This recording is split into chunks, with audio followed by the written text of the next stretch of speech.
Hello dear friends, good morning to all. आज हम discussion करेंगे 14 जून 2020 दैनिक जागरण। तो डियर फ्रेंड्स, आज दैनिक जागरण में कौन कौन सी न्यूज है जो हमारे यूपीएससी एंड स्टेट पीसीएस के पॉइंट ऑफ व्यू से इंपॉर्टेंट है, उन सभी का हम डिस्कशन करेंगे। तो डियर फ्रेंड्स, देखते हैं आज के दिन कौन कौन सी न्यूज है। लेकिन उससे पहले हम आज कुछ मोटिवेशनल जो हमारा हमेशा रहता है, उसमें मोटिवेशन में हमारा एक जो फेमस, जो मुझे सबसे अच्छा लगता है कि, और वो आपको हमेशा याद रखना चाहिए कि सफर में, कोई भी सफर हो, लाइफ का कोई भी सफर हो, सफर में धूप तो होगी, सफर में धूप तो होगी, जो चल सको तो चलो। ये जो सफर है, इसमें धूप का मतलब क्या है? यहां पर है कि कोई भी आपको कठिनाई हो सकती है, आपका इकोनॉमिक प्रॉब्लम हो सकती है। मींस आप जब प्रिपरेशन कर रहे हो तो वहां इकोनॉमिक प्रॉब्लम आपको आ सकती है, या फिर आपका जो कोऑपरेशन है, आपको लगेगा कि जो फैमिली है वो आपको कोऑपरेट नहीं कर रही है, या फिर आपका कोई भी, अगर आप जॉब में हो तो वहां पर आपको कोऑपरेट नहीं हो रही, आपका टाइम का कमी है। तो कई तरह की प्रॉब्लम्स, आपको किसी टाइम कोई फ्रेंड है उसका प्रॉब्लम आ रहा है। तो ये सभी प्रॉब्लम्स जो क्या है, आपके लिए एग्जाम की प्रिपरेशन के दौरान प्रॉब्लम बन सकती है। तो ये क्या है? धूप। तो सफर में धूप तो होगी, सफर में धूप तो होगी, जो चल सको तो चलो। अगर सफर में धूप है, ये सब प्रॉब्लम है, तो चलना है तो आपको चलना है। सफर में धूप तो होगी, जो चल सको तो चलो, सभी हैं भीड़ में। अब यहां पर देखो, यहां पर बहुत सारे लोग हैं, यहां पर यूपीएससी है, यूपीएससी की बहुत सारी पोस्ट हैं, जहां पर आईपीएस, आईएएस, ये सभी पोस्ट। तो यहां पर लोग हैं बहुत सारे जिनको सेम कंडीशंस हैं, सभी को प्रॉब्लम्स है। तो सफर में धूप तो होगी, यहां इस धूप से, कठिनाइयों से आपको निकलना है। सफर में धूप तो होगी, जो चल सको तो चलो, सभी हैं भीड़ में, बहुत सारी भीड़ है, तुम भी निकल सको तो चलो। मींस इन कठिनाइयों से निकलकर आप चल सको तो चलो। सफर में धूप तो होगी, जो चल सको तो चलो, सभी हैं भीड़ में, तुम भी निकल सको तो चलो। राहें कहां बदलती है किसी के वास्ते। मींस ये जो कठिनाइयां हैं वो नहीं बदलने वाली, वो सब ऐसे कैसे रहेगी। यूपीएससी अपना पेपर टफ बनाएगा तो बनाएगा। मींस सफर में धूप तो होगी, जो चल सको तो चलो, सभी हैं भीड़ में, तुम भी निकल सको तो चलो। राहें कहां बदलती है किसी के वास्ते, राहें कहां बदलती है किसी के वास्ते, तुम खुद को ही बदल सको तो चलो। मींस अगर तुम खुद को ही बदल सको तो चलो, मींस अगर इन कठिनाइयों से लड़ सको तो आप इस यूपीएससी की जर्नी में, कोई भी स्टेट पीसीएस की जर्नी में, चाहे आपको कलेक्टर बनना हो, चाहे एसपी बनना हो, डीवाईएसपी बनना हो, डिप्टी एसपी बनना हो, या फिर आपको डिप्टी कलेक्टर बनना हो, और कोई एग्जाम पास करनी हो, लाइफ की कोई भी एग्जाम हो, इन सभी से अगर आपको लड़ना है तो जो रास्ते बने हुए हैं उनसे लड़ते हुए आप चलते रहिए। तो इसी के साथ, सफर में धूप तो होगी, जो चल सको तो चलो, सभी हैं भीड़ में, तुम भी निकल सको तो चलो। राहें कहां बदलती है किसी के वास्ते, राहें कहां बदलती है किसी के वास्ते, तुम खुद को ही बदल सको तो चलो। इसलिए डियर फ्रेंड्स, कोई भी प्रॉब्लम्स आती रहे, हमेशा डेली, चाहे संडे हो या मंडे, ऐसे नहीं सोचना कि आज छुट्टी का दिन है, रेस्ट कर ली। ये ऐसी जर्नी है जहां पर डेली आपको क्या करना है? पढ़ना है, लड़ना है और बेहतर करते रहना है। तो उसी के साथ आज स्टार्ट करते हैं हम 14 जून 2020 दैनिक जागरण। तो हम देखेंगे कि आज के दिन दैनिक जागरण में कौन कौन सी न्यूज है जो हमारे यूपीएससी एंड स्टेट पीसीएस के पॉइंट ऑफ व्यू में इंपॉर्टेंट है। हम लगातार टॉपिक्स पर नजर बनाए हुए हैं कि कौन से ऐसे टॉपिक्स हैं जो हमारे यूपीएससी के पॉइंट ऑफ व्यू इंपॉर्टेंट है। तो यहां पर चाइना की सीमा पर स्थिति नियंत्रण में हमने कई दिनों से पड़े हुए हैं चाइना के पीछे, और चाइना हमारे पीछे पड़ा हुआ है बॉर्डर को लेकर।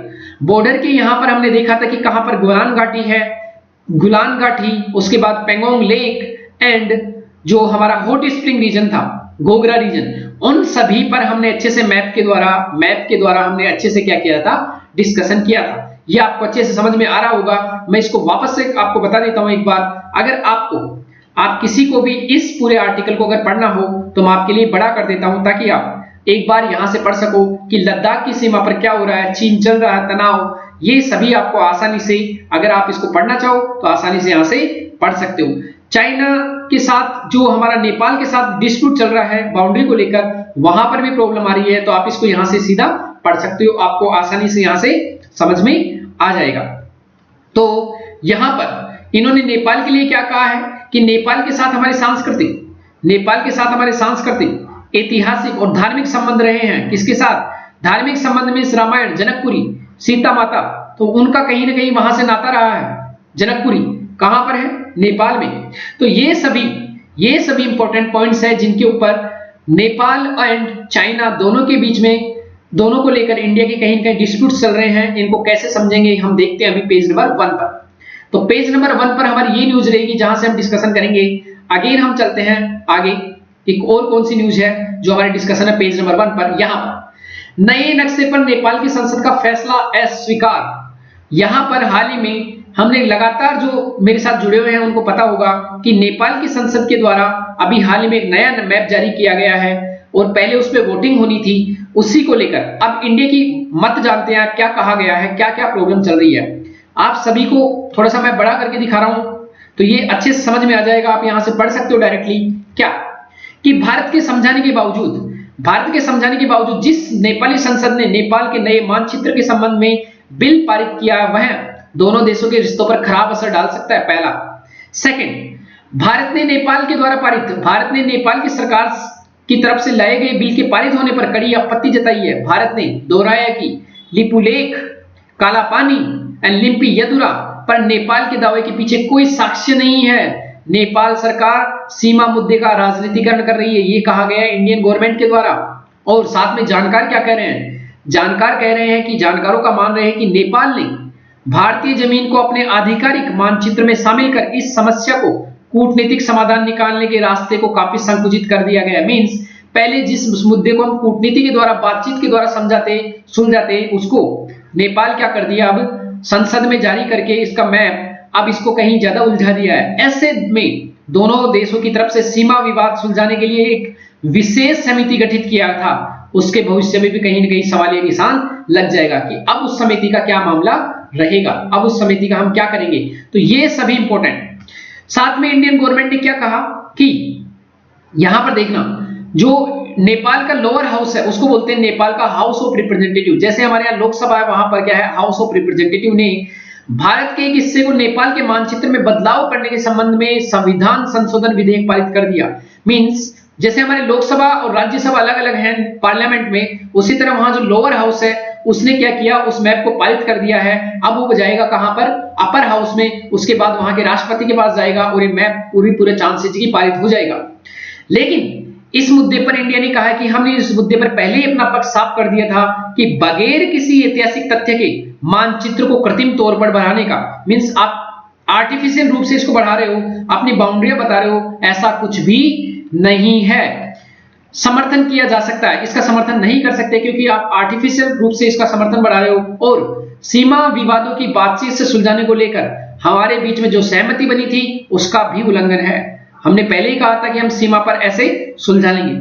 और 2014 में इंडियन गवर्नमेंट ने विदेश सचिव स्तर की बातचीत स्टार्ट की थी बाउंड्रीज को लेकर, लेकिन उसको ध्यान में नहीं रखकर हाल ही में नेपाल ने क्या किया कि नेपाल ने क्या कहा, नेपाल ने यह भी कहा इंडिया ने कि नेपाल ने वर्ष 1816 में जो सुगोली संधि हुई थी उसका भी क्या नहीं किया, उसका भी उल्लंघन किया है। लेकिन वह खुद कई बार इस संधि का उल्लंघन करता रहा। कौन? नेपाल।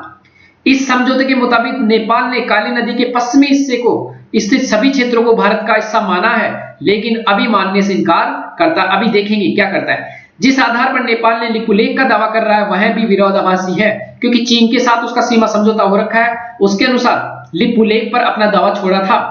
तो ये सभी यहां पर हम समझेंगे। नक्शे में लिपुलेख, कालापानी और लिम्पी यदुरा को शामिल किया, पेज नंबर 3। यही सेम न्यूज है। यहां पर जो भी बातें लिखी हुई कि कौन सी नेपाल की पार्टी ने क्या समर्थन किया, ये हमारे लिए इंपॉर्टेंट नहीं है। हमारे लिए इंपॉर्टेंट है नेपाल के संसद के निचले सदन से बिल पास हो गया है। हमारे लिए जो इंपॉर्टेंट है कि ये बिल है क्या, इसमें क्या किया है चाइना ने, नेपाल ने, ये हम देखते हैं यहां से देखते हैं माय डियर फ्रेंड्स। ये द हिंदू में आज ये न्यूज द हिंदू में भी आई थी, द हिंदू में भी ये न्यूज आई थी। तो हम यहां से समझते हैं इसको, हम यहां से इस न्यूज को समझते हैं क्या कि समझना, जो पार्लियामेंट है नेपाल की पार्लियामेंट, उसने बिना किसी विरोध के सभी पार्टियों ने एक नया मैप जारी किया है, जिसमें लिम्पी यदुरा, काला पानी, लिपू लेक, इन सभी एरिया को जो हमारे उत्तराखंड की पिथौरागढ़ डिस्ट्रिक्ट के पार्ट हैं, इन सभी एरिया को अपना मैप में बताया है और ये मैप को जारी किया है। अब यहां समझना, यहां पर एक नया मैप जारी किया है। ये नया मैप जारी किया है किसने? नेपाल ने। पहले क्या था? नेपाल का ओरिजिनल वर्जन ये है मैप का, ओरिजिनल मैप ये है। यहां पर देखना, यहां पर ये जो एरिया है, यहां पर किसी टाइप का कोई ही भी मैप यहां तक नेपाल का नहीं है। लेकिन अभी जो नेपाल ने नया मैप बनाया है, उसमें इस एरिया को यहां तक बढ़ा दिया है। देखना यहां पर पूरा बढ़ा दिया है, यहां पर बढ़ा दिया। एक एरिया लिम्पी यदुरा, इसको अपना मैप में बता दिया। लिपू लेक, इसको भी अपने मैप में बता दिया। और काला पानी, इसको भी अपने मैप में बता दिया। साथ में काली रिवर को यहां से बहते हुए बताया है। काली रिवर आपको दिख रहा होगा यहां पर। काली रिवर को भी यहां पर जो रंग में रंगा हुआ है, यहां पर जो रंग दिख रहा है आपको, यहां पर थोड़ा सा ब्लू कलर है थोड़ा सा, वो क्या है? यहां पर काली रिवर, उसको भी यहां से बहता हुआ दिखाया। जबकि इंडिया बोलता है कि काली रिवर यहां पर है, काली रिवर यहां पर है। ये आप ध्यान रखना, काली रिवर लिपू लेक से निकलती है, काली रिवर। तो अब चलते हैं आगे, पूरा मामला क्या था। पहले भी हमने समझा था इसको कि पूरा मामला यहां से स्टार्ट होता है। सिक्किम वाला जो एरिया था, हम पहले जो मानसरोवर यात्रा जाते थे, कहीं से भी पूरे इंडिया के लोग यहां से सिक्किम से होते हुए नाथुला दर्रा, यहां से होते हुए हम तिब्बत में एंटर करते थे। और तिब्बत में लगभग हमारी यात्रा का 80 से 90% यात्रा यहीं से होती थी। तो इससे टूरिज्म कहां का डेवलप हो रहा था? चाइना का। और कभी भी चाइना इस पर रोक लगा सकती थी, आने वाले समय में कभी भी इस पर चाइना रोक लगा सकती थी। लेकिन अब हमने क्या किया है कि यात्रा का ज्यादातर भाग यहां से हमने निकाला। और यहां से जो पिथौरागढ़ डिस्ट्रिक्ट हमारा, ये पिथौरागढ़, यहीं पे काला पानी रीजन है, यहां से होते हमने लिपू लेक, यहां पर लिपू लेक पास है दर्रा, और यहां पर लिम्पी यदुरा, और ये पूरा काला पानी रीजन से होते हुए हमने सड़क बना दी और यहां पर मानसरोवर तक पहुंच गए। इसी को लेकर चिढ़ गया कौन? नेपाल। यहां पर नेपाल चिढ़ गया। नेपाल ने कहा कि ये जो काला पानी रीजन है, ये तो मेरा है, ये काला पानी, आप यहां से सड़क कैसे बना सकते हो? उसी को लेकर इसको एक पॉइंट मिल गया। आगे देखेंगे नेपाल ऐसा क्यों कर रहा है। यहां पर देखिए चाइना, यहां पर नेपाल और यहां पर इंडिया। ये जो बाउंड्री है यहां पर, ये है नेपाल की बाउंड्री। यहां पर ये जो बाउंड्री है, इधर का क्या है? इंडिया, और ये चाइना। यहां पर देखना, जो इसका एक धारचूला डिस्ट्रिक्ट है, किसका? नेपाल का धारचूला डिस्ट्रिक्ट है, वेस्टर्न मींस जिसका पश्चिमी जिला है धारचूला। यहां से इसके पास से होते हमने एक सड़क बनाई और यहां तक हमने ये जो धारचूला डिस्ट्रिक्ट है, उससे आगे जाकर यहां पर जो काला पानी रीजन है, ये है काला पानी रीजन। ये एक त्रिकोणमिति से बना हुआ त्रिकोण के रूप में काला पानी रीजन है। यहां पर लिपू लेक पास है, यहां पर लिम्पी यदुरा है, और ये पूरा काला पानी रीजन है। हमने यहां पर सड़क बना दी और सड़क बनाकर हमने ले गए कहां पर? काला, जो माउंट कैलाश है वहां तक। ये सड़क जब हमने बना दी, यहां पर समझना, यहां पर जब हम सड़क बना दिए तो इससे क्या है, हमारा जो नेपाल था, ये जो सड़क यहां से जा रही होगी, आपको दिख रहा होगा ये सड़क किस रीजन में आ रही है? ये जो रीजन है पूरा, ये जो रीजन है, ये काला पानी रीजन है। और ये प्रेजेंट में हमारा जो उत्तराखंड है, उसका पिथौरागढ़ डिस्ट्रिक्ट का पार्ट है। लेकिन नेपाल ने कहा क्या? नेपाल का कहना क्या है कि मेरा जो धारचूला डिस्ट्रिक्ट है वेस्टर्न, यहां पर नेपाल, यहां पर इंडिया और यहां पर ऊपर चाइना, ये जो धारचूला डिस्ट्रिक्ट है वो यहां तक नहीं होकर वो यहां तक है। ये कहना है किसका? नेपाल का। और किस आधार पर कहता है ये किस आधार पर कहता है? अब यहां समझते हैं मामला क्या है।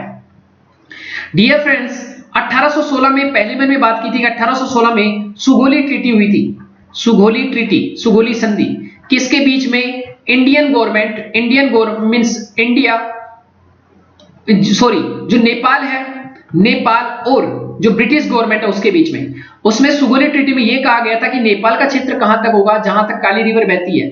अब नेपाल का कहना है कि काली रिवर का ओरिजिन यहां से है, यहां से बहती हुई। अब ये जो काली रिवर यहां तो सिंगल है, लेकिन यहां पर कई ट्रिब्यूटरी जाके मिलती है इससे। तो एक ट्रिब्यूटरी यहां से निकलती है, एक सहायक नदी यहां से निकलती है, एक सहायक नदी यहां से निकलती है। अब नेपाल का कहना है कि इसका ओरिजिन यहां से मानेंगे, इस सहायक नदी को। इंडिया कहता है कि सहायक नदी जो यहां से बह रही है वो ओरिजिनल काली रिवर है। तो अगर इसको माने तो इधर का भाग इंडिया का, इधर का भाग नेपाल का। लेकिन अगर यहां से ओरिजिन माने काली रिवर का तो इधर का भाग इंडिया का, जबकि इधर का भाग क्या है? चाइना का, नेपाल का। मींस जो काला पानी रीजन भी है ये भी चाइना, नेपाल का हो जाएगा, नेपाल का। तो इसी मामले को लेकर दोनों में प्रॉब्लम है। इंडिया का कहना है कि ओरिजिन जो है काली रिवर की वो यहां से है, लिपू लेक से। लेकिन नेपाल ने नहीं माना और नेपाल ने लिपू लेक पास, लिम्पी यदुरा और जो ये काला पानी रीजन है कालापानी रीजन का सबसे नॉर्थ वाला पार्ट है, इन सभी को अपना एक नया मैप बना दिया। मींस धारचूला डिस्ट्रिक्ट का जो विस्तार है, धारचूला जो जिला है, इसका विस्तार आगे बढ़ाते हुए दिखा दिया।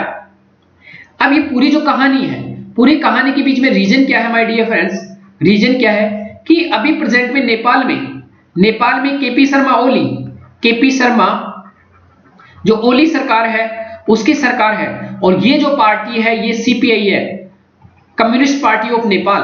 मींस कम्युनिस्ट पार्टी है, मींस साम्यवादी, और एक तरह से इसका झुकाव कहां है? चाइना की ओर, चाइना की ओर। और कम्युनिस्ट पार्टी का झुकाव इंडिया की तरफ नहीं है, और ऐसा करके ये इंडिया के ऊपर प्रेशर डाल रहा है, प्रेशर डाल रहा है। और सबसे जो इंपॉर्टेंट है, केपी शर्मा ओली की जो राजनीति है कहां पर? नेपाल में, वो केवल और केवल भारत विरोधी तत्वों के आधार पर टिकी हुई है। जैसे समझो, अगर इंडिया में कोई पार्टी बोलती कि पाकिस्तान मुर्दाबाद, पाकिस्तान को हम जीत के लाएंगे, तो यहां पर वोट बैंक बढ़ जाती है कि नहीं? उसी तरह नेपाल में भी कुछ लोग हैं जो इंडिया के विरुद्ध अगर कोई बात होती है, जैसे इस जमीन को अगर छीन लिया जाएगा, तो वो लोग वोट किसको करते हैं? केपी शर्मा ओली को। तो ये वोट बैंक की राजनीति के कारण इन्होंने इन पर्टिकुलर एरियाज का मैप जारी कर ये दिखाना चाह रहा है कि देखो हम क्या हो गए? इंडिया से बड़े हो गए, हम नेपाल इंडिया से बड़े हो गए, हमने झुका दिया किसको? इंडिया को। ये सभी करके जो नेपाल में जो छद्म राष्ट्रवाद है, जो सूडो राष्ट्रवाद है, नेशनलिज्म, उसकी भावनाओं को भड़काने का काम कर रहा है कौन? केपी शर्मा ओली गवर्नमेंट, और अपना राजनीतिक लाभ देखने का काम कर रही है। लेकिन इसका सॉल्यूशन क्या हो सकता है? गवर्नमेंट इसका विरोध कर रही है, ये ठीक है, लेकिन इसको बातचीत के द्वारा सुलझाना जाना चाहिए, और जो मैप बनाया गया है इसको पूरी तरह खारिज कर दिया जाना चाहिए, और ऐसा ही गवर्नमेंट ऑफ इंडिया कर रही है। तो ये पूरा मामला, अगर आप लगातार मेरे साथ जुड़े हुए हो, अगर लगातार आप न्यूज को देख रहे होंगे, तो पूरा समझ में आ रहा होगा कि आज द हिंदू में भी सेम न्यूज कैसे आई है, कैसे आई है। तो फर्स्ट जो न्यूज थी हमारी यही थी, जो इसका पूरा एंगल था हमने देखा। दूसरा एंगल अगर हम देखें, यहां से दूसरा एंगल हम देखें, तो वहां से यहां पर हमने पहले भी बात की थी कि चाइना वाला जो मामला है वो भी थोड़ा डिस्प्यूटेड है, चाइना का मामला जो है माय डियर फ्रेंड्स, चाइना का अगर यहां मामला देखें तो चाइना के बारे में कहा है, जो हमारे नौसेना अध्यक्ष है, जो हमारे थल सेना अध्यक्ष है नरवाने साहब, उन्होंने कहा है कि चाइना की जो बाउंड्री है वहां पर क्या है? अभी शांति है, कोई दिक्कत वाली बात नहीं है। तो ये जो हमने देखा था कि लद्दाख में प्रॉब्लम चल रही है वहां पर, और सिक्किम में, दो जगह प्रॉब्लम चल रही है। अगर यहां मैप देखें तो चाइना यहां पर है, यहां पर गिलगित बाल्टिस्तान, तो जो पाकिस्तान से हमारी लाइन लगती है इसको हम क्या बोलते हैं? LOC, line of control. और जो अक्साई चीन जिसे इंडिया से छीन लिया था 1962 में चाइना ने हमसे, ये जो बाउंड्री यहां लग रही है ये कौन सी है? LAC, line of actual control. और यहां पर गोलान घाटी है, यहां पर हॉट स्प्रिंग है, और यहां पेंगोंग तसो लेक है। LAC पर इन तीनों जगह क्या चल रही है? जो आर्मी थी LAC को पार करके इंडियन बाउंड्री में, इंडियन टेरिटरी में आ गई है, किसकी? चाइना की। तो ये पूरा द हिंदू में आज अगेन एक मैप आया था जिसका हम पहले भी डिस्कशन कर रहे थे कि यहां पर गलान वैली यहां पर है, यहां पर स्टैंड ऑफ चल रहा है। सेकंड यहां पर hot spring and third number है पेंगोंग तसो लेक। तो ये सभी नाम आपको याद हो जाने चाहिए। अगर यूपीएससी में कभी स्टेटमेंट आता है तो आप समझ जाओगे। अगर यूपीएससी में कभी क्वेश्चन पूछा जाए, अगर स्टेट पीसीएस में कभी क्वेश्चन पूछा जाए कि जो गलान वैली है वो किसका पार्ट है, कहां पर है, हॉट स्प्रिंग कहां पर है, पेंगोंग तसो लेक कहां पर है, तो पेंगोंग तसो लेक लद्दाख का पार्ट है, डायरेक्टली पूछ लेगा। कहां पर? लद्दाख का पार्ट है पेंगोंग तसो लेक। हॉट स्प्रिंग कहां है, गोलान वैली कहां है, डायरेक्टली यूपीएससी पूछ लेगा, या डायरेक्टली स्टेट पीसीएस में क्वेश्चन पूछ लेगा कि ये डिस्प्यूट किस किस देशों के बीच में है। क्वेश्चन पूछ देगा कि कालापानी रीजन एंड जो जितना भी लिम्पियदुरा लिपुलेख पास, इनके बीच में जो डिस्प्यूट चल रहा है वो किस किस देशों के बीच में है, ये भी पूछ देगा। अब यहां पर ये जो मैप था यहां पर कि डोकलाम में भी प्रॉब्लम हुई थी 2017 में, और सिक्किम में अभी भी चल रहा है। यहां पर जो सिक्किम का नॉर्थ पार्ट है वो है नाकुला दर्रा, यहां पर भी प्रॉब्लम चल रही है। नाकुला में भी, यहां पर भी चाइनीज आर्मी ने क्या कर रखा है? Stand of. यहां पर पहले हम इस मैप से बात करते थे कि यहां पर गोलान घाटी है, यहां पर कहीं हॉट स्प्रिंग है, इसका नाम गोगरा रीजन भी है, और यहां पर पेंगोंग तसो लेक। चाइना क्यों चिढ़ा हुआ है कि दौलतबाग जो ओल्डी है, दौलतबाग ओल्डी से हमने एक रोड बना दिया है कहां तक, लेह तक जाते हुए, और इसी को लेकर चाइना चिढ़ा हुआ है। साथ में सबसे जो इंपॉर्टेंट पॉइंट है कि दौलतबाग ओल्डी जो है वो काफी ऊंची हाइट पर है और हम चाइना से काफी ऊंची हाइट पर हैं। अगर यहां युद्ध होता है तो चाइना को पछाड़ देने में इंडिया देर नहीं लगाएगा। और दौलतबाग ओल्डी में हमने वायुसेना जो है, वायुसेना का बेस भी बना लिया है। हमारा बड़े से बड़ा प्लेन भी यहां पर वायुसेना का यहां पर उतर सकता है। कहां पर? दौलतबाग ओल्डी में। सबसे जो एक इंपॉर्टेंट पॉइंट है, फ्रेंड्स, आपको ऐसा लग रहा होगा कि हमारी इंडियन आर्मी कर क्या रही थी, ये कैसे एलएसी को पार करके यहां पर आ गए। तो यहां पर बहुत सारे ऐसे पॉइंट्स हैं जो काफी दुर्गम जो स्थितियां हैं, वहां पर हर समय 24 घंटे पेट्रोलिंग नहीं की जा सकती और उतनी आर्मी भी वहां नहीं लगा जा सकती क्योंकि टेम्परेचर बहुत कम है। तो ये मौका पाकर जहां पर आर्मी नहीं रहती वहां पर घुसपैठ कर दिए हैं, ये बड़ी प्रॉब्लम है। लेकिन आने वाले समय में हमारी इंडियन आर्मी काफी सतर्क हो गई है, अब किसी एरिया को भी नहीं छोड़ेगी ऐसे घुसपैठ करने के लिए। सबसे जो एक इंपॉर्टेंट पॉइंट यहां पर ये है। सेकंड, चाइना ऐसे कर मनोवैज्ञानिक दबाव डालना चाहता है किस पर? इंडिया पर। तो ये सभी इंपॉर्टेंट पॉइंट्स थे जो हमने देखे पेज नंबर 1 से। तो ये पूरा मामला था कहां का? चाइना एंड नेपाल दोनों का मामला था जिसका हमने डिस्कशन किया यहां पर, क्योंकि दोनों ही पॉइंट पेज नंबर 1 पर यहां पर थे कि पहला जो इंपॉर्टेंट था वो था कि चीन की सीमा पर नियंत्रण, और दूसरा था कि एक नया नक्शा जारी कर दिया नेपाल संसद ने। वो क्या नक्शा था? लिम्पियदुरा, लिपुलेख और कालापानी, ये सभी रीजन्स किसके थे? हमारे पिथौरागढ़ जो डिस्ट्रिक्ट था, नेपाल उस पर अपना दावा कर रहा है और मैप भी जारी कर दिया। तो ये क्या हो गया? ये बहुत बड़ी एक प्रॉब्लम चल रही है दोनों देशों के बीच। पेज नंबर सेकंड पर हमारे लिए कोई इंपॉर्टेंट न्यूज नहीं है, नेशनल कैपिटल से संबंधित है, तो नो नीड टू रीड। इतना सा याद रखना कि लगातार 2 दिनों से दिल्ली में केस 2000 से ऊपर चले गए हैं माय डियर फ्रेंड्स, और पूरे इंडिया में भी केसेस लगातार बढ़ रहे हैं। तो मेरी आप सभी से काइंडली रिक्वेस्ट है कि आप ये ना समझे कि कोरोना वायरस की संकट की घड़ी टल गई है। अभी घड़ी क्या हुई है? स्टार्ट हुई है। अभी कम्युनिटी ट्रांसमिशन स्टार्ट हुआ है, कम्युनिटी ट्रांसमिशन। और मैंने पहले भी बताया था आपको कि कम्युनिटी ट्रांसमिशन क्या होता है, ये अभी स्टार्ट हुआ है इंडिया में, अभी स्टार्ट हुआ है। और कम्युनिटी ट्रांसमिशन हम पहले भी देखे थे कि क्या है पूरा मामला कम्युनिटी ट्रांसमिशन का। Community transmission my dear friends क्या होता है ये आपको समझ लो कि अगर यहां पर कोई भीड़ है और यहां पर कोई कोरोना वायरस का ग्रसित कोई व्यक्ति है, इस भीड़ में से क्या हुआ, ये व्यक्ति निकल के चला गया, इसने कई लोगों को संक्रमित कर दिया, बाद में ये लोग भी किसी भीड़ में जाएंगे। अभी भीड़ जुटना आसान है क्योंकि लॉकडाउन पार्शियली हट चुका है, तो लोगों की भीड़ में ये व्यक्ति फिर जा सकता है, फिर यहां संक्रमित किया, जितने लोग संक्रमित हुए फिर किसी भीड़ में गए, तो ये है कम्युनिटी ट्रांसमिशन। जब लॉकडाउन था पूरी तरह लॉकडाउन था, तब तो ये नहीं फैलने का चांस था क्योंकि सभी लोग घरों में थे, लेकिन अब इसके फैलने के चांस पूरे बढ़ गए हैं। अभी इसके पूरे चांसेस बढ़ गए हैं, तो थोड़ा बच के रहना, अदरवाइज कब इसकी चपेट में आ जाओगे आपको पता भी नहीं चलेगा। पेज नंबर 2 ये हमने कर लिया है। पेज नंबर 3 पर चलते हैं। चोरी से खींची फोटो के आधार पर नेपाल कर रहा दावा। क्या दावा कर रहा है? कि वो अपने 3 क्षेत्रों को अपना बता रहा है, लेकिन हमको इससे कोई लेना देना नहीं कि चोरी से खींची। हमने अभी देख लिया कि जो 3 भाग है, लिपुलेख, धारचूला, और जो लिपुलेख, कालापानी और लिम्पियदुरा, इसको अपने नक्शे में शामिल कर लिया है। इसके बारे में अभी हमने पूरा डिस्कशन कर लिया है, तो इसको दोबारा पढ़ने की जरूरत नहीं है। यहां पर आगे हमारे लिए कोई इंपॉर्टेंट न्यूज नहीं है जिसका हम डिस्कशन करें। पेज नंबर 4 कोरोना की चुनौती, लगातार हम इसको पढ़ रहे हैं, तो कोरोना की चुनौती लगातार बनी हुई है, तो हमारे लिए इतना इंपॉर्टेंट नहीं है, आप इसको छोड़ सकते हो। कोरोना से उबरने की दर बढ़कर हुई 51.5%। ये सभी डाटा ऐसे हैं जो गवर्नमेंट अपने भले के लिए निकाल रही है, लेकिन माय डियर फ्रेंड्स इन डाटाओं में कुछ भी सत्यता नहीं है। अगर पूरी जनसंख्या की टेस्टिंग की जाए तो कई लाख केसेस सामने आएंगे, तब जाकर हमें सही पिक्चर मिलेगी कि सही में हमारी रिकवरी की रेट सही है या जो हमारी संक्रमित संख्या है वो सही है। तो टेस्टिंग ही कम कर दी स्टेट्स ने। दिल्ली गवर्नमेंट ने पहले 8000 टेस्टिंग होती थी, उससे जगह 5000 कर दी। ऐसे ही महाराष्ट्र गवर्नमेंट ने टेस्टिंग कम कर दी। क्यों कर दी? क्योंकि ज्यादा केसेस आ रहे थे, उससे बदनामी होती गवर्नमेंट्स की। तो जब टेस्टिंग कम कर दी तो उस आधार पर आप कैसे कह सकते हो कि उभरने की दर भी ठीक है। ये डाटा क्या है? फैक्ट है, फैक्ट डाटाज है। न्यूज़पेपर राजनीतिक आधार पर भी कई बार डाटा प्रकाशित करते हैं, तो इस कारण प्रॉब्लम हो सकती है।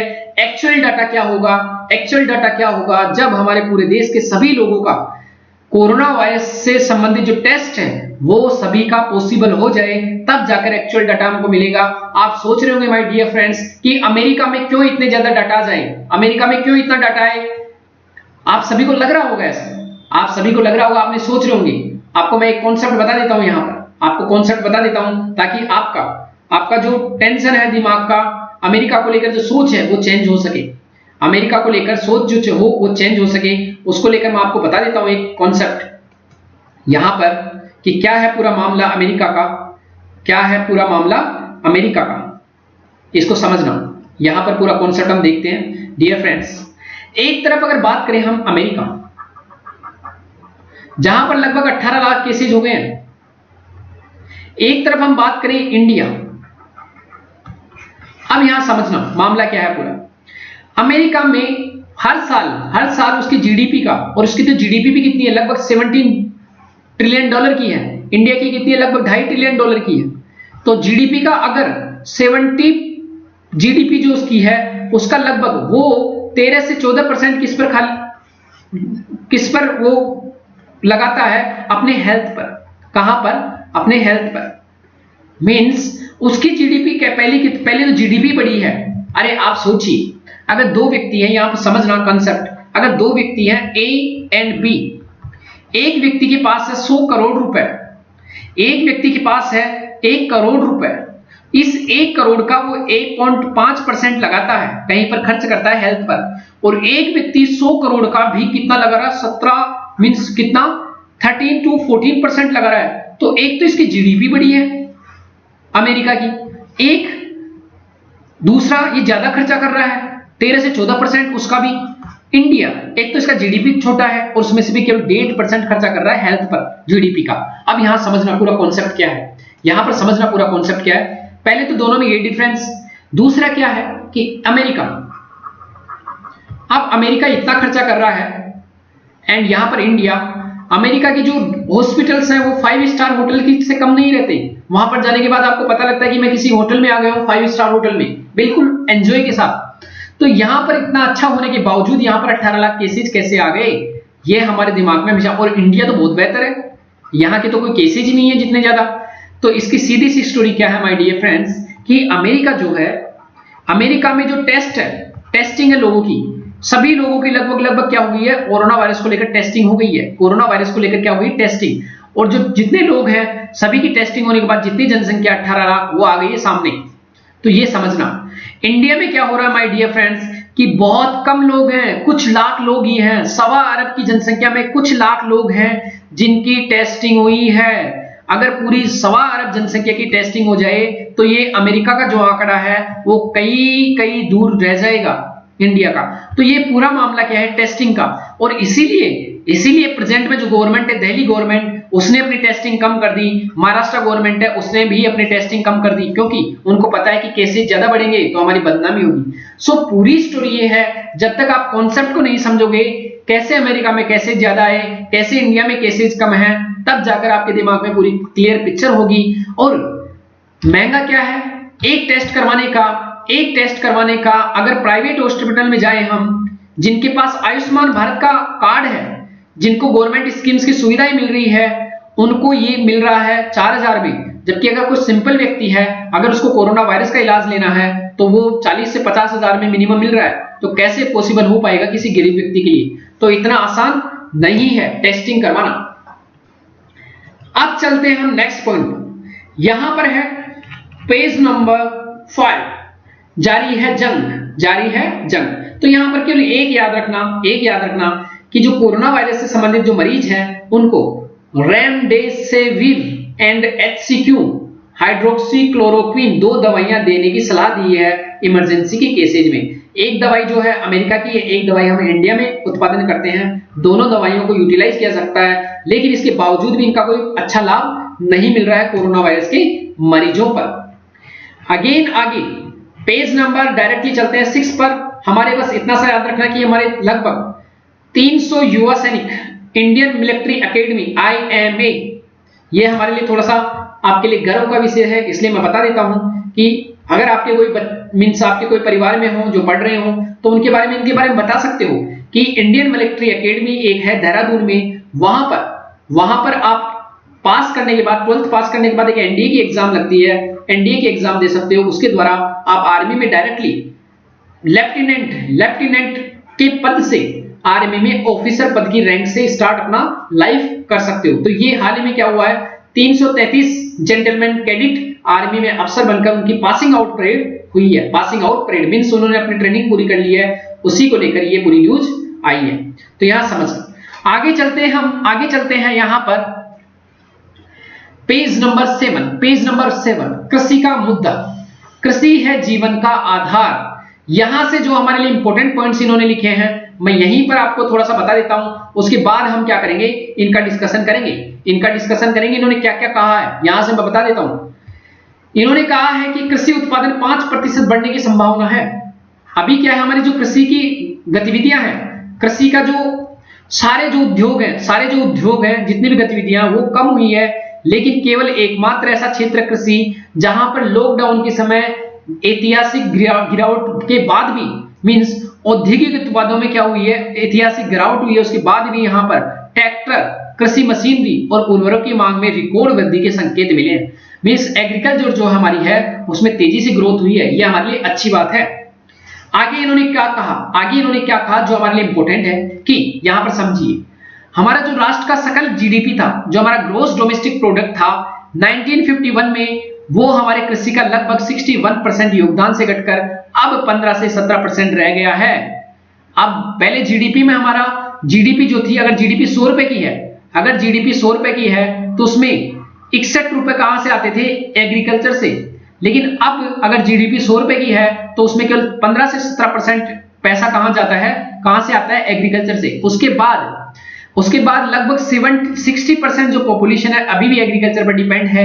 मींस जीडीपी में कृषि का योगदान तो कम हो गया, लेकिन लोग अभी भी कृषि पर निर्भर हैं। इसी कारण लोग क्या है, गरीब हैं। आगे जो हमारे लिए कृषि के लिए इंपॉर्टेंट है यहां पर उसी को हम देखेंगे कि कृषि का और क्या क्या यहां से इंपॉर्टेंट पॉइंट्स हम ले सकते हैं, कौन कौन से इंपॉर्टेंट पॉइंट्स हैं जिनको हम ले सकते हैं हमारे एग्जाम के पॉइंट ऑफ व्यू से।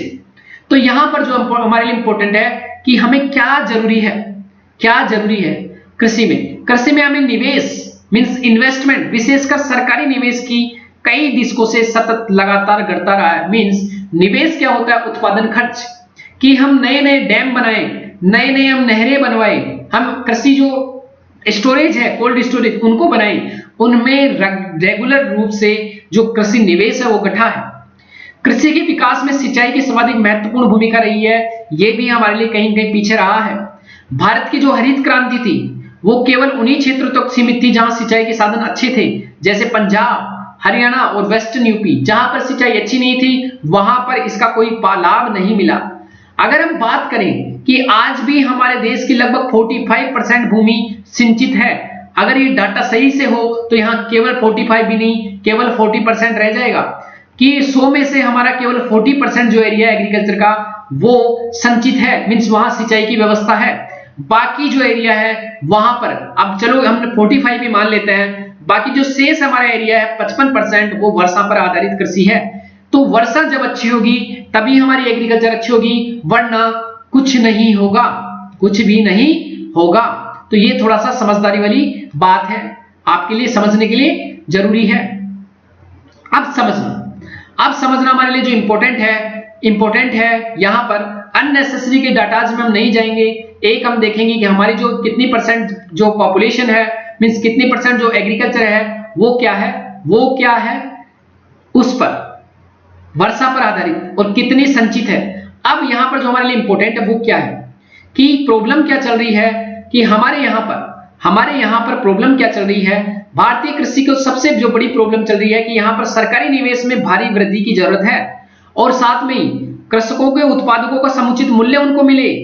कृषक खर्च करता है 1000 रुपए और मिलते हैं उसको 500 रुपए, तो ये एक बड़ी प्रॉब्लम है, ये एक बड़ी प्रॉब्लम है। साथ में 2014 के संसदीय चुनावों में कहा गया था कि C2 कॉस्ट पर हम 50% जोड़कर हम मिनिमम सपोर्ट प्राइस देंगे, लेकिन चालाकी से A2 प्लस पारिवारिक श्रम पर किसानों के साथ सरासर धोखा है। ये क्या है मामला, पूरा हम इसको देखेंगे। ये आपको ऐसे समझ में नहीं आएगा ये पूरा मामला क्या है, इसको अभी देखेंगे कि ये पूरा मामला है क्या, C2 कॉस्ट का मामला है क्या, C2 कॉस्ट का मामला है क्या। यहां पर आप लोगों को ये समझ में आ जाएगा, डोंट वरी। यहां पर ये पूरा C2 कॉस्ट का मामला है क्या, क्या धोखा हुआ है किसानों के साथ, ये हम देखेंगे। तो यहां पर आजादी के बाद, आजादी के नाम पर सरकार न्यूनतम समर्थन मूल्य 1 minute will solve this problem, don't worry. तो आजादी के बाद जो न्यूनतम समर्थन मूल्य है उसके आधार पर क्या प्रॉब्लम चल रही है उसको हम देखते हैं। यहां पर क्या कहा जा रहा है इस आर्टिकल में, क्या कहा जा रहा है इस आर्टिकल में, ये हम देखते हैं। यहां पर क्या कहा गया है कि आजादी के बाद सरकार ने न्यूनतम समर्थन मूल्य दिलाने के उत्तरदायित्व से पल्ला झाड़ लेगी, ये पता नहीं था। लेकिन अभी देखते हैं, इन्होंने तो पूरा क्रिटिसाइज किया गवर्नमेंट का, इतना भी नहीं है, गवर्नमेंट कुछ कुछ कर रही है अच्छा, गवर्नमेंट कुछ न कुछ अच्छा कर रही है किसानों के लिए। तो ये सभी मेन इंपॉर्टेंट था। आगे हम देखते हैं कि जो अभी प्रेजेंट में जल है उसको लेकर क्या प्रॉब्लम है। अगर हम ड्रिप इरिगेशन क्या है, उसके अलावा स्प्रिंकलर इरिगेशन क्या है, ये सभी लिखा हुआ है। और मानसून पर हमारी कृषि कैसे डिपेंडेंट है, इन सभी पर हम बात करेंगे। तो यहां समझना, यहां पर क्या प्रॉब्लम है। फर्स्ट, जब भी कोई क्वेश्चन आए तो हमको इस तरीके से समझना है कि फर्स्ट हमारे इंडिया जो है वहां पर एग्रीकल्चर जो है उसमें फर्स्ट है हमारा जो मार्केटिंग वो सही नहीं है। क्योंकि मार्केटिंग में क्या है, किसान को उतना पैसा नहीं मिलता, लेकिन गवर्नमेंट ने इसके लिए क्या सॉल्यूशन लेकर आई है, MSP minimum support price. Marketing के लिए अभी हाल ही में गवर्नमेंट ने क्या किया, एसेंशियल कमोडिटी एक्ट मींस आवश्यक वस्तु अधिनियम में क्या किया, परिवर्तन, ताकि अब स्टॉक होल्डिंग थी उस पर क्या हो गया, चेंज हो गया। अब स्टॉक होल्डिंग पर लिमिट नहीं लगी हुई। उसके अलावा क्या हुआ कि कॉन्ट्रैक्ट फार्मिंग था, कॉन्ट्रैक्ट फार्मिंग मींस अब किसान डायरेक्टली किसी कंपनी से साठ-गांठ करके अपनी फसल को बेच सकता है, उसको कोई प्रॉब्लम नहीं होगी, इससे बोल रहे हैं कॉन्ट्रैक्ट फार्मिंग। अब किसान किसी भी राज्य में जाकर अपनी फसल बेच सकता है, किसी भी राज्य में फसल बेच सकता है। इसके लिए एक अध्यादेश, ऑर्डिनेंस, एक अध्यादेश पारित किया गया। तो जो मार्केटिंग में प्रॉब्लम थी उसको कहीं ना कहीं गवर्नमेंट सोल्व की है। सेकंड, जो एग्रीकल्चर में सिंचाई को लेकर प्रॉब्लम थी, इरिगेशन मींस सिंचाई को लेकर जो प्रॉब्लम थी, उसके लिए गवर्नमेंट ने प्रधानमंत्री कृषि सिंचाई योजना, इसकी तरफ गवर्नमेंट बढ़ रही है, इसको इंप्लीमेंट कर रही है। और साथ में इरिगेशन में जितना भी हम अगर ड्रिप इरिगेशन लगाएं, ड्रिप इरिगेशन या स्प्रिंकलर फवारा पद्धति, या फिर हम ड्रिप इरिगेशन बूंद सिंचाई अगर यूज कर रहे हैं, तो यहां पर भी गवर्नमेंट क्या दे रही है, सब्सिडी। मींस अगर आपको इसको लगाने में 1 हेक्टेयर का खर्चा अगर 5 लाख रुपया रहा है, तो गवर्नमेंट लगभग 3 लाख अपनी तरफ से दे रही है, तो आपको 2 लाख में ये पूरा लग जाएगा। इट मींस ये है सब्सिडी, गवर्नमेंट आपको सहायता दे रही है। तो ऐसा नहीं है कि गवर्नमेंट काम नहीं कर रही है, हमेशा गवर्नमेंट को क्रिटिसाइज करने की जगह हम क्या लिखेंगे कि क्या और बेहतर हो सकता है, और गवर्नमेंट ने अभी तक क्या किया है, और क्या अच्छा करना चाहिए। ये सभी पॉइंट्स हमारे आंसर में होने चाहिए। और प्रॉब्लम्स कहां आ रही है, अगर ड्रिप लगवाना है, अगर किसी व्यक्ति के पास 1 हेक्टेयर जमीन ही नहीं है, तो ड्रिप कहां से यूटिलाइज करेगा। तो उसका सॉल्यूशन आप खुद बताओगे कि जो लोग हैं, अगर यहां पर जमीन है टुकड़ों में, कईयों के टुकड़ों की जमीनें ऐसे मींस थोड़ा डायग्राम और सीधा सा बना लेते हैं कि हो क्या रहा है इंडिया में, कि पहले जमीन का टुकड़ा था बड़ा, अब क्या हो रहा है, 5 भाई हुए, तो 5 भाइयों में 4 भाई है, 4 टुकड़ों में बट गई, फिर एक भाई के 4 भाई, इस तरीके से फिर एक भाई के कोई 2 बच्चे हो गए, 4 बच्चे हो गए। तो इन आधारों पर ये पूरा क्या हो रहा है, बढ़ती जा रही है हमारी जमीनें। तो अब होगा क्या, आने वाले समय में क्या करना चाहिए, इन लोगों को आपस में मिलकर कृषि करनी चाहिए। उसके लिए हम इन लोगों को क्लस्टर बनाएंगे, तभी जाकर हमारे देश का भला हो सकता है। नहीं तो जैसे जैसे जमीनों के टुकड़े हो रहे हैं, उसकी उत्पादकता क्या हो रही है, कम। और साथ में हम यहाँ पर मशीन भी ज्यादा यूज नहीं कर सकते। अब एक छोटे खेत में क्या मशीन यूज करोगे। ये इनोवेटिव पॉइंट्स हैं जो आपको एग्जाम में लिखने हैं एग्रीकल्चर में। और बाकी जितने भी पॉइंट्स थे हमने डिस्कस कर लिया। यहाँ पर पेज नंबर 8 नेपाल के बारे में हमने ऑलरेडी पढ़ लिया कि नेपाल का क्या प्रॉब्लम है भैया। नेपाल का क्या प्रॉब्लम है, पीछे से छुरा घोंप रहा है किसकी, इंडिया की पीठ में मैप जारी करके। अब यह अवसर को भुनाने का सही तरीका हो क्या रहा है, यहां पर पूरा देखते हैं ये पूरा मामला क्या है। नेपाल का हमने पढ़ लिया, यहां पर देखना यहां पर पूरा मामला क्या है। पहले हम ऊपर चलते हैं कि यहां पर यह सुनने में अच्छा लगता है कि बहुराष्ट्रीय कंपनियां जो मल्टीनेशनल कंपनीज है वो चाइना को छोड़कर चाइना से निकलकर भारत आना चाह रही है, लेकिन क्या ये हमारे यहाँ परिस्थितियां ऐसी है कि वो सचमुच भारत आना पसंद करेगी। तो ये केवल ख्याली पुलाव है। क्या है, ख्याली पुलाव है कि यहाँ पर देखो चाइना है एक तरफ, चाइना में बहुत सारी कंपनियां खड़ी है, ये सब लोग हैं कि कहां जाएं। तो एक तरफ यहाँ चाइना है, एक तरफ यहाँ इंडिया है, तो ये सोच रहे कि कहां जाएं। एक तरफ ये चमचमाती सारे ये जितनी भी चीजें हैं, एक तरफ यहाँ पर जो दिखा रखा है कि कैसे रोड अभी तक उतना पूरी तरह विकसित नहीं है। तो इनको क्या क्या चाहिए, अगर हमको दूसरी बाहर की कंपनियों को इंडिया में बुलाना है, इन्वेस्टमेंट करवाना है, तो हमें क्या चाहिए, 5 चीजें हमारे इंपॉर्टेंट है। हमने कहा था आत्मनिर्भर भारत अभियान के लिए जो 5 चीजें हमने महत्वपूर्ण बताई कि हमारा इरादा होना चाहिए, समावेशन होना चाहिए, इन्वेस्टमेंट होना चाहिए, हमारे पास इंफ्रास्ट्रक्चर होना चाहिए और हमारे पास इनोवेशन होना चाहिए। तो इन सभी की जरूरत हमें बाहर के जो निवेशक हैं, बाहर के हमारे जो निवेशक है उनको भी यहां पर आने के लिए हमारे पास जरूरी है। और यहां पर कहा गया है कि चीन की तुलना में हमारे यहां जो विदेशी निवेश आया है वो ऊंट के मुंह में जीरा जैसा है। यहां पर जो प्रॉब्लम्स चल रही है इंडिया में, वो प्रॉब्लम्स क्या है, यहां पर सीधा लिखा हुआ है कि हमारे यहां प्रॉब्लम क्या है। पहला, नौकरशाही का रवैया। यहां पर जो आईएएस बन जाते हैं, आईएएस बनने से पहले मेहनत करते हैं, लेकिन आईएएस बनने के बाद फाइलें जो है उनके टेबलों पर धूल खाती रहती है। तो ये जो लाल फीताशाही है, इसको प्रॉब्लम को सोल्व करें।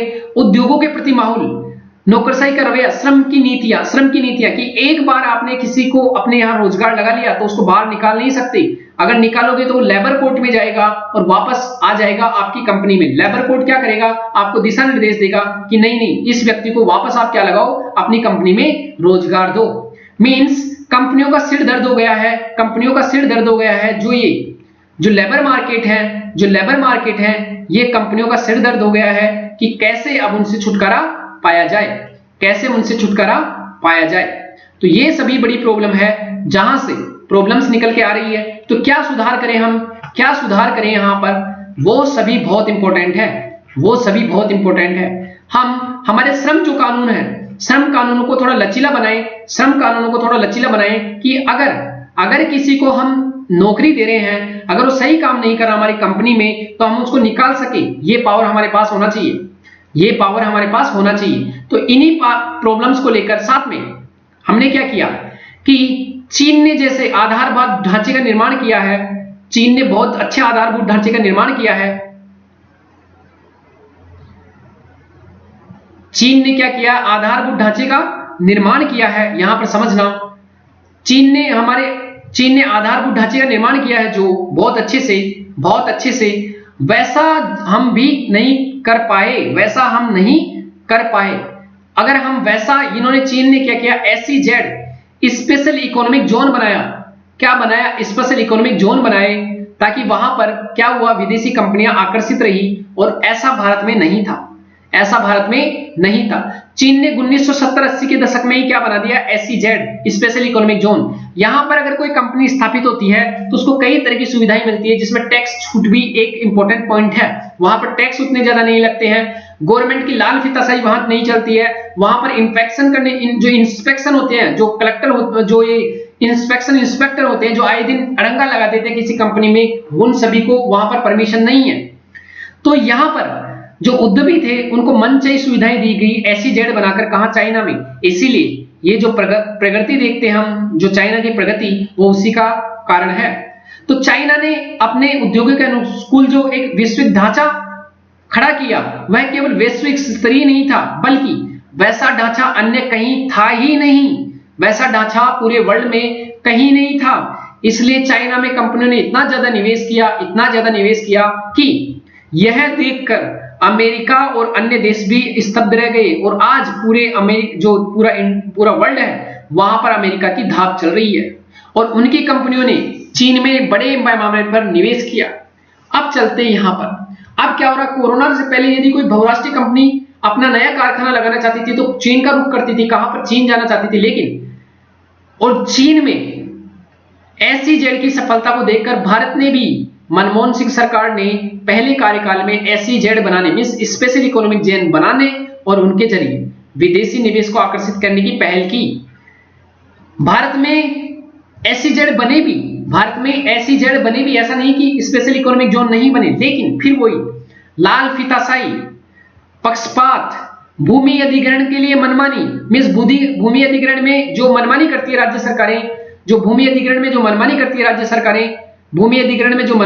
राज्य सरकारें, वो चलता रहा। उसके कारण भी भूमि अधिग्रहण में क्या हुआ, भूमि अधिग्रहण में हम लेट होते रहे। मींस अगर किसी कंपनी को कोई कंपनी लगानी है, अगर भूमि अधिग्रहण लेट हो गया तो उसका ऑपरेशन भी लेट हो जाएगा। इसीलिए इन SEZ में न के बराबर निवेश आया और हमारे SEZ एक तो बड़े शहरों में से दूर थे और दूसरे वहां मजबूत आधारभूत ढांचा हम नहीं बना पाए। मींस यहां इंजीनियर, मैनेजर की बात तो छोड़िए, श्रमिक भी वहां काम करने के लिए तैयार नहीं थे क्योंकि दूर थे, शहरों से दूर थे।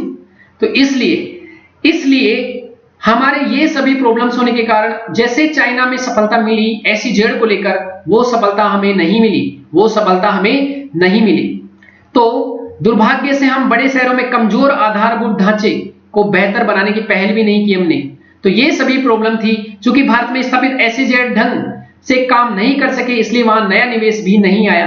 चीन के मुकाबले हमारे जो भारतीय उद्योग थे वो कमजोर उत्पादकता, अगर चीन में एक दिन में कोई उद्योग 10 प्रोडक्ट मींस 1000 प्रोडक्ट बनाता तो इंडिया में केवल 100 प्रोडक्ट बनाएगा। इसके कारण हमारे प्रोडक्ट महंगे हो जाते हैं। ये सभी प्रॉब्लम थी। कुल मिलाकर हमारी जो नीतिगत जो पंगुता मींस जो पॉलिसी पैरालिसिस है वो हमारे यहां देखने को मिला। हमने कॉपी की चाइना की, हमने कॉपी की SEZ बनाने के लिए चाइना को लेकर, लेकिन उसके बावजूद भी हम हमारे देश में वैसी आर्थिक प्रगति नहीं कर पाए, हम उतने उद्योग विकसित नहीं कर पाए जो हमने चाइना में किए थे। अब बात ये हो रही है कि कोरोना वायरस के बाद में चाइना से अब ये कंपनियां छोड़ना चाहती है, लेकिन ऐसा तो नहीं है, 100% तो नहीं छोड़ेगी। लेकिन फिर भी हम अगर ख्याली पुलाव बनाते हैं कि ऐसा करेगी, तो सबसे पहले यहां कहा गया कि चाइना से बढ़िया थाईलैंड, वियतनाम, मलेशिया, इंडोनेशिया और ताइवान, उसके बाद श्रीलंका, नेपाल, बांग्लादेश, ये सभी कंपनियों की निगाह में है। तो इंडिया में आने से पहले तो उनके पास पहले बहुत सारे ऑप्शन है। अगर इंडिया में बुलाना है उनको, तो हमें क्या करना पड़ेगा, हमारी जो श्रम कठोर नीतियां हैं, जो हमारी श्रम नीतियां, उनको ठीक करना पड़ेगा। हमें भूमि अधिग्रहण की जो बाधाएं हैं उनको दूर करना पड़ेगा और शहरी आधारभूत ढांचे को सुधारने की जरूरत है। साथ में ही जो नौकरशाही का जो रवैया है उसको भी बदलना पड़ेगा और ये सभी कदम उठाएंगे तभी हमारी कोई बात बनेगी। जो हम बात कर रहे हैं कि चाइना से निकलने के लिए 600 कंपनियां तैयार है, निकली तो नहीं है, निकलने के तैयार है, निकल भी सकती है, ना भी निकले, वो उनकी मर्जी, लेकिन हम तो अनुमान लगा के चल रहे हैं। तभी जाकर ये सार्थक हो सकते हैं जब तक हम ये सुधार ना कर लें। तो ये सभी इंपॉर्टेंट पॉइंट थे। अवसर बुनाने के लिए हमारे पास क्या होना चाहिए, हमारे पास श्रम सुधार होने चाहिए। तो यहां पर अगर हम पॉइंट्स की बात करें कि कौन कौन से पॉइंट्स हमारे लिए इंपॉर्टेंट है, कि पहला हमारे लिए जो इंपॉर्टेंट है वो है कि हम श्रम जो कानून हमारे उनको सही करें। फिर हमारा जो जमीन है, लैंड एक्विजिशन, भूमि अधिग्रहण, उसको हम सही करें। अन्य जो हमारा इंफ्रास्ट्रक्चर है, चाहे वो रोड हो, चाहे वो पोर्ट हो, चाहे वो रेलवे लाइन हो, चाहे परिवहन के जो साधन हो, चाहे माल भाड़ा ले जाने के साधन हो, उन सभी को हम बेहतर करें।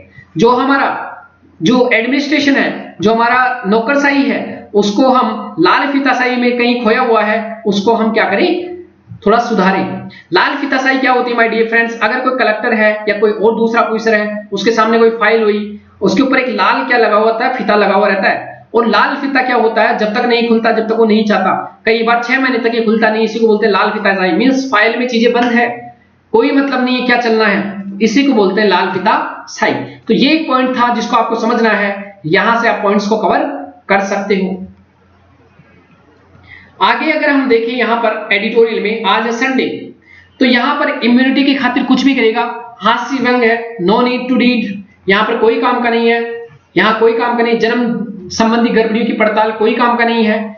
साहित्य की नामवारी असावधानी से के स्मारक, अगर कोई हिंदी साहित्य के बंदे हैं, अगर किसी ने अपना ऑप्शनल हिंदी साहित्य में रख रखा है तो आप वो लोग इसको पढ़ सकते हो, बाकी सब लोग इसको छोड़ दोगे, कोई प्रॉब्लम नहीं होगी। बाकी यहाँ पर कोई ऐसी न्यूज नहीं, भारत भाजपा कांग्रेस का नया सियासी संग्राम, नो नीड। एक जो इंपॉर्टेंट हमारे लिए यहाँ पर ये न्यूज है, हमारे लिए जो इंपॉर्टेंट है वो है यहाँ, ये बहुत बेहतरीन किया गवर्नमेंट ऑफ इंडिया ने कि अब किसानों को कृषि की उपज के निर्यात के लिए लाइसेंस की जरूरत नहीं है। अगर कोई किसान है, अगर उसको अपने जो उपज है उसका निर्यात करना है तो सिर्फ अब क्या करना है, लाइसेंस की जरूरत नहीं है, उसको जाकर रजिस्ट्रेशन करवाना होगा। और रजिस्ट्रेशन भी गांव में ही C common service centre, CCS common service centre रहते हैं जहां पर सब सुविधाएं ऑनलाइन मिलती है। वहां पर जाकर क्या करेगा, वो अपना रजिस्ट्रेशन करवा लेगा। और IT मंत्रालय, ये IT मंत्रालय के अंतर्गत आते हैं कौन, कॉमन सर्विस सेंटर। वहां पर वो अपना अकाउंट, जो बैंक का अकाउंट है उसको लिंक कर देगा। और एक ई-मार्ट पोर्टल है, ई-मार्ट पोर्टल, वहां पर रजिस्ट्रेशन करने के बाद वहां पर वो किससे संपर्क करेगा, जो उसकी वस्तुओं को खरीद सकते हैं दलाल, उनसे संपर्क करेगा और डायरेक्टली अपने जो क्रॉप प्रोड्यूस है उसको डायरेक्टली उनको बेच देगा। और वो लोग कहां ले जाएंगे उसको, अगर वो बेचेगा भी नहीं तो वो लोग केवल उसको लेंगे और जहां पहुंचाना है किसी देश में वहां पर पहुंचा देंगे। और जो पैसा आएगा उसका आधा पैसा आपको माल बिकते ही फिक्स हो जाएगा कि जब माल का कॉन्ट्रैक्ट हुआ है, बाकी जो पैसा है वो माल के फाइनल बिकने के बाद आपके अकाउंट में आ जाए। तो एक इंपॉर्टेंट है कि अगर कोई व्यापारी पहले निर्यात करना चाहता था अपनी वस्तुओं को तो पहले उसको लाइसेंस की जरूरत पड़ती थी, अब लाइसेंस की जरूरत नहीं है, अब रजिस्ट्रेशन से काम हो जाएगा। तो एक बहुत अच्छा काम किया है इंडियन गवर्नमेंट ने, तो ये बहुत इंपॉर्टेंट है। इसके अलावा यहाँ कोई ऐसी इंपॉर्टेंट न्यूज नहीं है जिसका हम बात करें, यहाँ पर कोई ऐसी न्यूज नहीं है जिसका हम डिस्कशन करेंगे। बस इतना सा याद रखना कि बीजिंग में दोबारा से कोरोना वायरस का प्रसार हो रहा है, कई केस मिले हैं, इसीलिए बीजिंग के सबसे बड़ा जो खाद्य मार्केट है उसको बंद कर दिया गया है। वहां पर लगभग 40 केसेज आए हैं, लेकिन यहाँ पर 4 केसेज लिखे हुए, लेकिन जो दाई हिंदू था वहां पर आया था कि लगभग 40 केसेज को ऑब्जर्व किया गया है। पहले जब चाइना ने कहा था कि अब वहां पर केसेज नए नहीं आ रहे हैं, लेकिन वापस कोरोना वायरस वहां पर ऑब्जर्व किया गया है, वापस केसेज आए हैं। यहां पर स्पोर्ट्स का था कोई लेना देना नहीं, इतना सा याद रख लेना कि डॉक्टर अंकित भरत, इन्होंने पूरे वर्ल्ड में पहली बार कोरोना वायरस के समय एक सफल ऑपरेशन किया है। दोनों फेफड़े वो एक कोरोना मरीज के अंदर प्रतिस्थापित किया है। तो बस केवल नाम लिख देना, कभी आप ऐसे में यूज कर सकते हो, डॉक्टर अंकित भरत, इससे ज्यादा कोई काम का नहीं है। अगेन यहाँ पर आजकल में यहाँ पर ऐसा कोई भी न्यूज नहीं है जिसका हम डिस्कशन करें। तो ये सभी न्यूज थी माय डियर फ्रेंड्स, ये सभी आज की न्यूज थी जिनका हमने डिस्कशन किया। तो हाँ, कोशिश करना माय डियर फ्रेंड्स, कोशिश करना कि आप डेली जो मैं मैप बनवाता हूं, मैप जो आपको दिखाता हूं, उस मैप को रफली आप बनाने की कोशिश करें, क्योंकि जब मेंस में कभी भी क्वेश्चन आए, चाहे वो स्टेट PCS हो चाहे यूपीएससी हो, कहीं पर भी आप जब भी कोई क्वेश्चन आएगा कि क्वेश्चन आ गया कि नेपाल एंड इंडिया के बीच में कौन से ऐसे मामले हैं, कौन सी बॉर्डर डिस्प्यूट है जिनको लेकर प्रॉब्लम्स चल रही है, इस प्रॉब्लम को सुलझाने में कौन कौन से मुद्दे हैं और उन मुद्दों को कैसे सुलझाया जा सकता है, इसका आप सुझाव दीजिए। तो एक तरफ आप छोटा सा मैप यहां बना दोगे कोने में, यहां पर कि पूरा मैप क्या है, कहां पर ये नेपाल है, नेपाल का यहां पर कहां पर धारचूला डिस्ट्रिक्ट है, धारचूला के बाद यहाँ लिपुलेख कहां पर है, लिम्पियादुरा कहां है, कालापानी कहां है, काली रिवर कहां से निकल रही है। फिर यहां से लिखना स्टार्ट करोगे कि पहला मुद्दा क्या है, फिर दूसरा इस मुद्दे में प्रॉब्लम क्या आ रही है, और तीसरा पहले कोई ट्रीटी हुई थी क्या, ट्रीटी में क्या कहा गया था, फोर्थ इसको सुलझाने के लिए क्या कोई प्रयास हुआ है क्या, और पांचवा कंक्लूजन, आगे क्या हो सकता है। तो इन आधारों पर आप मेंस का कोई भी क्वेश्चन हो, चाहे स्टेट PCS, मेरा फिर कहना है आपको कि जब तक आप लेवल नहीं बढ़ाओगे अपना, जब तक आप अपना लेवल ऊपर नहीं लेके जाओगे, तब तक ऐसी एग्जाम्स को फाइट करना कहीं ना कहीं आपको कठिन लगेगा। लेकिन एक जो लेवल है अगर उसको आपने पार कर लिया, उसके बाद इन एग्जामों को लेकर आपको हमेशा एक खुशी रहेगी दिमाग में, और आप इजीली विदाउट एनी टेंशन के इन एग्जामों को क्रैक करने के लिए अपने आप को बना लोगे। ये बहुत इंपॉर्टेंट है कि आप थोड़े नोट्स बनाना स्टार्ट करो कि क्या है पूरा मामला, क्या है पूरा मामला। तो ये सभी आज हमने डिस्कशन किया 14 जून 2020। तो डियर फ्रेंड्स, ये सभी न्यूज हमने डिस्कशन किया, इसके लिए thank you very much for today's Dainik Jagran analysis. तो thank you very much, God bless you.